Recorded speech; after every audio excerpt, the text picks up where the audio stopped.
Poussez-vous, parce que là j'en chie. C'est lourd. On a un coup de main? Non. Les glaneurs, il y a beaucoup d'activités. Le départ, c'était ramasser les invendus du marché, les pommes un peu talées, les choses qui ne sont pas vendables et pas vendues et qui ne trouveront pas preneur. On ramasse, on trie et on redonne gratuitement aux bénéficiaires qui se présentent. Quand je descends, je dis bonjour à tout le monde. À dimanche. Et quand je remonte, je récupère ce que les gens veulent bien me donner, quoi. Et ça s'appelle de l'économie circulaire, c'est-à-dire qu'on essaye de tirer parti de tout.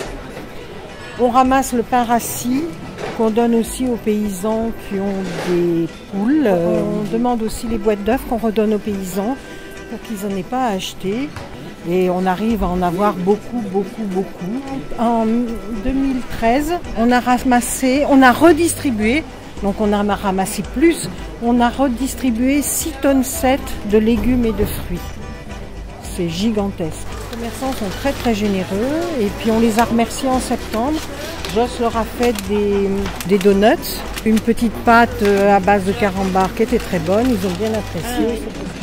En février 2012, Dominique Copro et moi avons décidé de prendre en main ce qui existait déjà sur le marché ici, mais de façon un petit peu informelle. On a dit aux gens, maintenant on va faire une association, vous allez vous structurer entre vous, entre nous, et puis on va essayer de fonctionner comme ça. Ça leur a plu. Ça leur a plu parce que on essaie de se jeter quand même, hein, et chacun dans son coin. Hein. Tandis que maintenant, non. Tout le monde est ensemble, une équipe soudée. En tout, on doit être une trentaine. Tout le monde est bénévole. Il y a des gens de la rue, c'est comme ça qu'ils s'appellent, et il y a des accompagnants. Moi, je suis en retraite, je bouge, j'ai des enfants, des petits-enfants, mais je ne les vois jamais. Ça me manque le contact. On essaye d'être accueillant pour les bénévoles et de ne pas trop leur prendre de temps.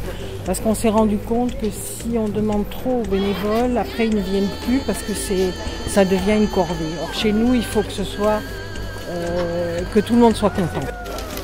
On récupère et après on trie ce qui est à trier. On a un composteur pour jeter ce qui est pas bon. Et ce qui est bon, on garde. Par exemple, les tomates un peu talées, on peut en faire des sauces. Joss, qui est spécialiste en cuisine, c'est ce qu'elle fait. Elle essaye de les conseiller pour cuisiner un légume.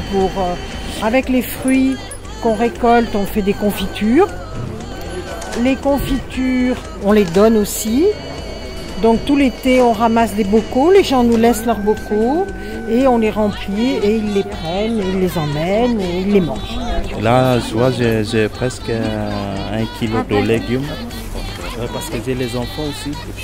Et je suis RSA et puis ça ne suffit pas. C'est pas facile. Ah oui, c'est pas facile. Oui, des carottes aussi.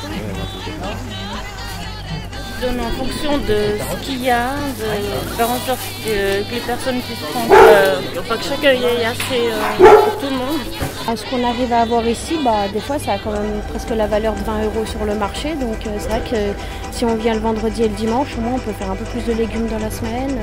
Avant j'allais au glaneur le lundi pour les habits, les jouets pour enfants, les chaussures. Voilà. En fait j'y suis comme ça, puis c'est comme ça qu'elle nous a dit qu'il y avait aussi les glaneurs ici.